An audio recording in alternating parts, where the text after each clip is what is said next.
Hello everybody, welcome back to Let's Talk with Matt and Johnny. It's week number 2 of our podcast. We've got Matt Seymour, obviously, Mr. Sanjay Patel, here he is. We're going to talk about, last week we spoke about obviously what we're going through right now, the coronavirus, being in isolation, being in lockdown, how we're coping with it, physically and mentally. And I think it's just a chance now, lads, to discuss how we feel. I mean, a lot has escalated since last week.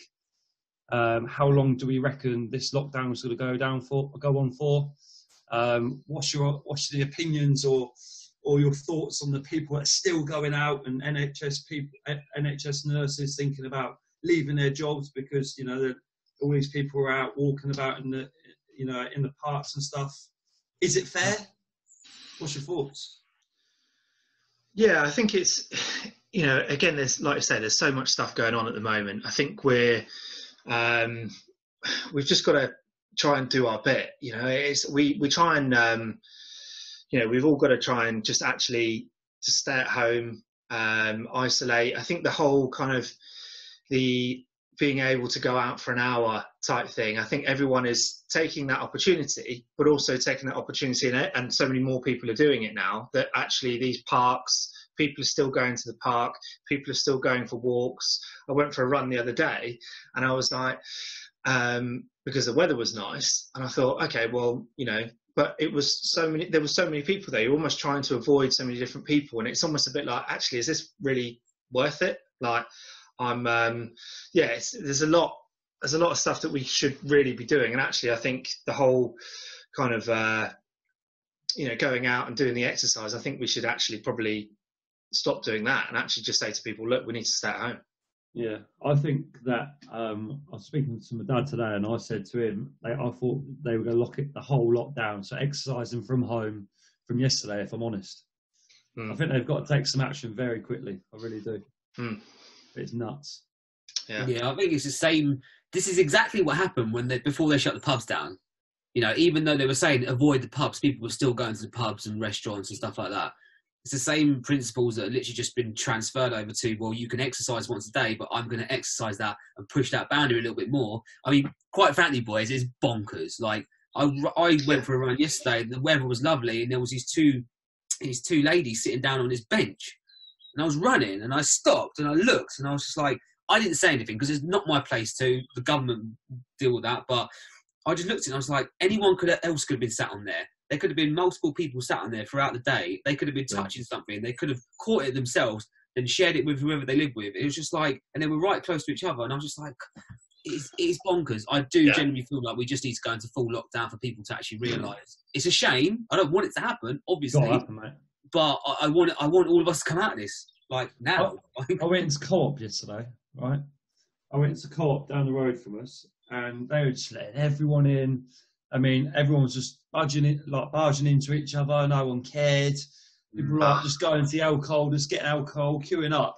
They've all the paper on the floor, and there was these two lads, right? One was just stood behind the other like this. And I really wanted to say something because it just angered me. The whole thought process was this. There's people now working in those hospitals getting all these like terrible rashes for where they've got these head protectors. Yeah. Working their arse off. 12-hour, 14-hour days, and you've just got your pint of Stella, your 2 bottles of Stella, standing behind each other, not giving a care in the world. It's just terrible. It's terrible.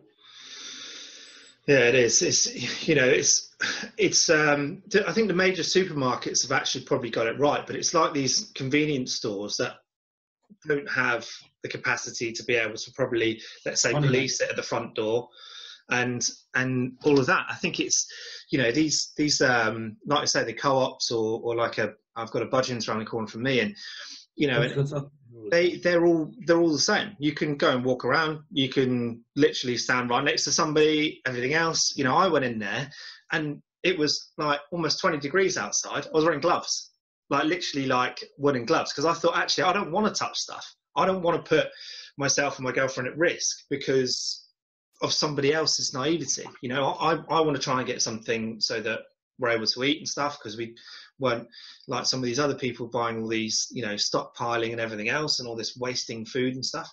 we've gone to the convenience store and actually people are just walking around and doing stuff. I'm like, oh my God, like we really need to kind of, you know, somehow, I don't know how, but make it for people to say, look, we need to actually, yes, we need to lock this down and actually stop people from going into it.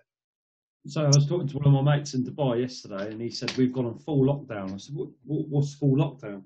And he said, you're not allowed, he's in a hotel, he's selling a hotel at the moment for his work. And he said, you're only allowed to go out on the condition to the shops if you wear one of these aprons, gloves, and a mask. If you're not seen to be going out for shopping or anything like that, and if you haven't got these 3 items on, you get fined for £250 on the spot. Wow. That's fair. That's how it should, here. That's how it should be. Mate, here's a little fun fact for you. So I was watching something, the mayor or the governor, I don't know what they call it, out in Lombardy in Italy, obviously where it's like horrendous. He was doing an interview, and he's got 2 daughters. One of his daughters lives in Canterbury, here in this country, and he was getting interviewed by this guy from Sky News, and he was saying, I've actually called my daughter and told her to come back. She's actually come back now to here, where it's the hotspot of the whole of Europe, because I don't trust what the UK government are doing. They're so relaxed about what's happening out there. I've got my city fully on lockdown, and I've had to bring my daughters back out of your country because I don't feel it's safe there. And I'm just like, because obviously he's there. He's obviously doing it. He knows what's happening. He's seeing it, and he's just like, I'm taking my own daughters away from a country that is not even in full lockdown. It's crazy. Insane, isn't it? Insane. Yeah. I mean, what do we think? Obviously, I'm sure you boys watched the Queen address the country yesterday, and give her a kind of 5-minute speech and stuff. Do you think? Brilliant. I mean, I love her to pieces, but I think everyone does. But do you think because the Queen has said, do you think people will start listening or not? Nah. I think there'll be some people that, like you, that obviously really love the Queen. Like everyone loves Queenie, right? But there'll be some people it will have an influence on, but I don't think it will make an impact as well as it should do, unfortunately. If the police went out physically, like I just said, and fined people, then you'll see a difference. Yeah. You would. Yeah, but they're meant to be doing that anyway. But then again, we haven't got enough police. Yeah. So how do you control it? It's a question mark, isn't it? Bam. Yeah, definitely. And one thing that you said right at the start, Johnny, is when do we feel that we can actually get out of this and actually be back to some sort of normality? I don't think we'll get back to normality for months. No. Honestly, I don't. Not if we carry on like this, no. Absolutely not. I think, I don't know about you boys, but I'm missing sport big time. Yeah. Yeah. I'm thinking about the Premier League season, lads. Yeah. They ain't going to win. Yeah. They ain't going to finish it. No. We ain't going to finish it. No. I don't think we're going to get back to normality until like June, July. End of June, July.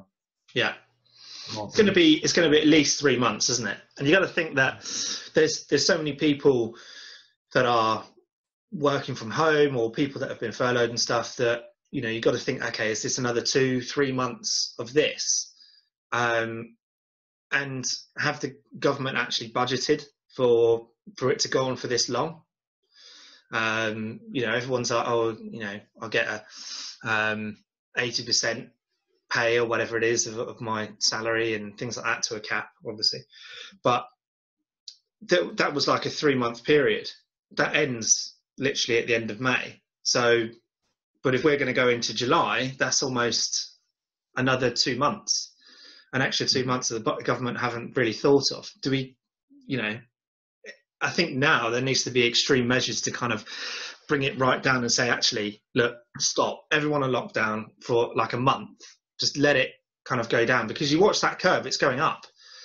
The curve of cases and the curve of people, you know, passing from this, it's going up, you know, and it's like people are saying, oh, we're going to hit the peak in a week's time. The week comes and it's still going up. We're like, no one knows when's the peak. Yeah. And some of them numbers that we're being told, like on Sky News and BBC and stuff, they're not actually accurate anyway. No. So there's hidden cases all over the park, and we don't even know about. I mean, you look at the US, how that's escalated on a pace that no one's ever seen. Like, yeah, that's outrageous, and that could easily happen to the UK. It will just keep going up, especially what's going on with them at the moment, and people still going out. I agree with you, Matt. Like, if we went into full, like, give it some perspective. If everyone went into full lockdown for the whole month of April, it would slowly die down because no one can catch it. No one can go out and catch it. They'll be ill, recover. Obviously, there'll be a few deaths, which is obviously a massive shame. But then, beginning of May, there'll be that couple of weeks contingency where everyone will start slowly getting back to normal. It's, you know, if you look at China, South Korea, Singapore, I was watching a documentary on them. Like, they had it on lockdown. They were tracing the disease. They were tracing every single person who had it. They were like fully geared up. Every flight that was coming in, like everywhere you go, it was like so intense. And that's how they've kept it right down. And Singapore is a small country. But then if you think about Britain, like, we're quite a small country, but we just have a high population. Yeah. But we could have done the same measures. Why we didn't? I don't know. Yeah, that's the thing. I think, like I say, those countries have gone on to a full lockdown.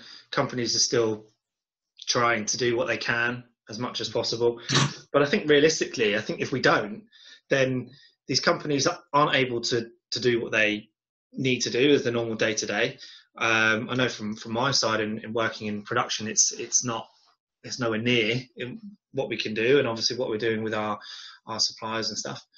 And it's very, very difficult. And, you know, to be able to say, look, if we're going to continue like this for another 3 months, it's like, it's going to put a lot of businesses at risk, you know, and I think there needs to be some drastic measures to be able to do it. And I think we're all in agreement that we do need to isolate and to stay at home and to be clever about it as much as possible, you know.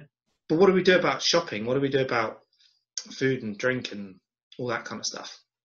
You know, it's a difficult one, isn't it? You know. Yeah. So. Yeah. So what would be your kind of your tips? Obviously, from last week we were talking about isolation, anxiety, and stuff. What would be your kind of your top tip that you found in this last week? Sanju, for me, it was. Well, two things is to exercise as much as you can. Like, even though it's difficult, we all have space in our houses, in our flats, in our rooms, whatever it might be. There will be some sort of space you can be creative with it. But whatever happens, like, I know whenever I don't do exercise and I'm at home at the moment, I feel so much more sluggish and fatigued, and I'm just not productive, and that just sends me on a downward spiral, and it's just not nice. And then your anxiety starts creeping back in, and it's just not nice. That's probably my biggest thing at the moment. I think just touching on the exercise front, a lot of people, like from my perspective, a lot of people asking me, when's best time to train? I've got no time in the mornings. I mean, you know, a home workout doesn't need to last any more than 40 minutes, at least. Half hour, 40 minutes. You don't need to be doing an hour. No. Do a half-hour class, job's done, you know.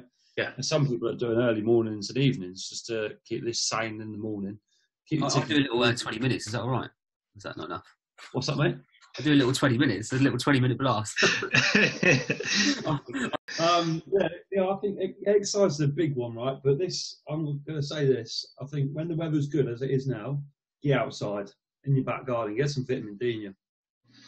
What would you say to people that haven't got a back garden, though, and they live in a flat, in terms of exercise? That is true. You want to say that again? What would you say to people that haven't got a back garden, that live in a flat on the 5th floor, and they haven't got any outside space where they live, in terms of exercising? Well, I think a walk around the block, they can definitely do that. I mean, there's enough virtual classes out there nowadays to even do a virtual class for free. There's so much on Instagram and Facebook. You switch on your laptop or your whatever and whack out half an hour and in your lounge or whatever. You don't need a massive space for this sort of stuff. Yeah, workouts. I think Sanji, you made a point, and obviously Johnny doing your virtual classes and stuff that you're doing, that exercise, it doesn't need to be it just literally needs to be like the size and width of like a yoga mat. As long as you can kind of get that kind of space, you can do press ups, you can do squats, you can do, you can lie flat, let's say. I think that's enough space. I think no matter where you live, you can kind of free up that kind of space. Some people may have more space than others, obviously, but I think if you've got that kind of space, I think then you can try and do it. And like I say, I think exercise and keeping your mind active is another thing. I think also. No, I was just going to say, for me, that my kind of main tip, again, keeping mind active and stuff like that, is not necessarily like looking at your phone. There's so many. We touched on it from last week, that talking about so much stuff on social media, so much stuff on like watching the news and that type of stuff. I found myself now putting the phone down and actually saying, look, I'm just going to read a book. I've got a couple of books from friends and family from a birthday and Christmas time and things like that. And actually, I'm just thinking, look, I'm just going to use this time and go and sit in the garden in the sun, but also go and read a book, or, do whatever, or listen to other podcasts or whatever. But I think it's also taking your mind away from the current situation, but also trying to distract yourself by doing something like that. Something like a crossword, something like a word search or something like that also helps. It doesn't need to be anything too overly taxing. It just needs to be something that you can actually just say, actually, I need to take my mind off of it and do something different, something that's going to challenge my mind. Because so many people that are being furloughed, they're not doing anything. If they don't have work, they're just going, oh, I'm just going to sit in front of the TV then. I'll just binge on Netflix and watch Tiger King. Yeah. It's like the thing is that, learn something new. So my tip really for this week, let's say, is learn something new or do something different that you wouldn't have done before. So, there's all these kind of online courses. I saw that the Open University now, a friend sent me a link the other day. The Open University are doing free courses for people. So you can just log online, create an account, and just learn something new. It doesn't have to take you ages. It doesn't have to be constantly full-time, sitting there for hours. It's just learn something new that you haven't done before. And you never know, that might open up other doors. When we do finally get out of this, you think, actually, I've really enjoyed that. I've learned something new there, and I really want to try and apply that into my current role. Or maybe even go, I'm not a massive fan of the job I'm even in now. So maybe I'll exploit this and go into something else. I've got a question for you then. So if you're taking time away from your phone and going reading your books and doing stuff that you probably wouldn't do, when we're at the end of all this lockdown, will you continue to take that skill into life? Yeah, definitely. I think the thing is that now, I think because you're given the time, I think, again, we touched on it last week. I think it was when you're given the time to say, actually, you have to be at home and you shouldn't be constantly submerging yourself into that. I think it's actually saying now you're kind of almost, before you took that time for granted. And now, for me, I would say I would like to think that I would, once we come out of this, yes, okay, I'm still going to be doing those things. I'm still going to say, actually, I don't want to be stuck on my phone the whole time. I don't want to be watching TV. I want to be doing something different. I like that. I've got a question then. So just going on that, Matt, what you said, this is a question for both of you, to be fair. So for people that haven't got the luxury mentally to learn something new or learn a new hobby just because they're mentally, full of anxiety or in depression or whatever it might be, and they're trying to do something new, but they can't because they physically can't even get out of bed, let's just say, for example.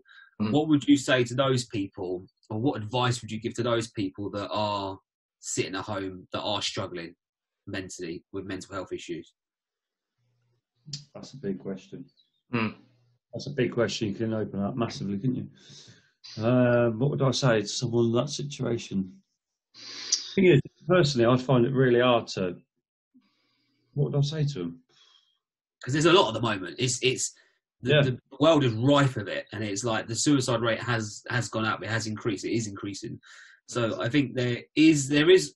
I've heard it more from the British government. There is a bit more of a focus on it, but it still needs to be penetrated more. I think that in that section like that.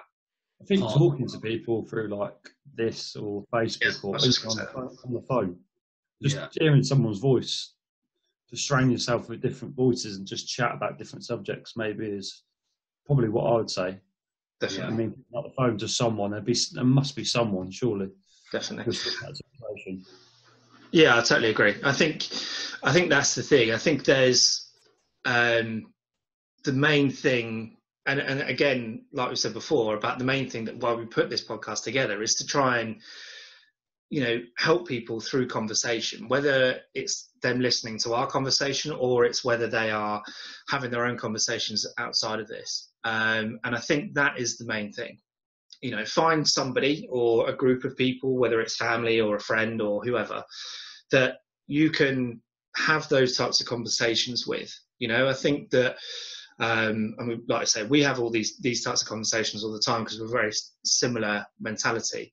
But find somebody that can understand that, even if, and that person isn't necessarily going to give you the answers. They're not going to go, oh yeah, well, you should definitely do this. It's basically saying, just have somebody that's going to listen and literally just be at the end of the phone and go, thanks for telling me that.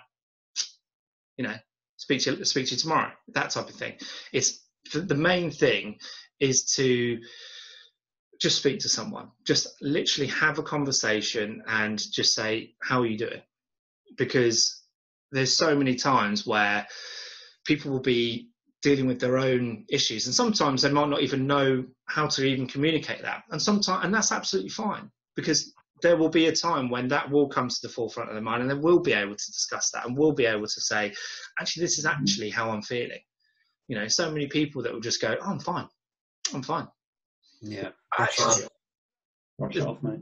being able to have that conversation, and John, like you said there, is to say, right, I'm going to pick one person, and that one person is going to be my person that I'm going to call. You know, like you said before, Sandy, in the last podcast, you speak to like 5 people on videos or over the phone or whatever, and try and do that every day. It doesn't need to be to that kind of level. It just needs to be one person. It just needs to be a person that you either are having a conversation with. And that doesn't mean a WhatsApp message. It means a physical conversation over the phone or video like this. Because that means so much more. You can actually feel how somebody's feeling through their tone of voice. Rather than a message, you can say whatever, you know. But actually how they're feeling and how they're actually coming across is a lot more from that. I was going to ask you, Sanjay, in terms of like this time last week, have you seen more scope of more people talk, as in messaging you, wanting to chat? In terms of your business, has it got busier? That's what I'm trying to say. Yeah, no, massively. And I think the main reason why is because people are, now they're like into their second, third week, they're kind of getting used to the routine of being at home. Novelty's worn off, right?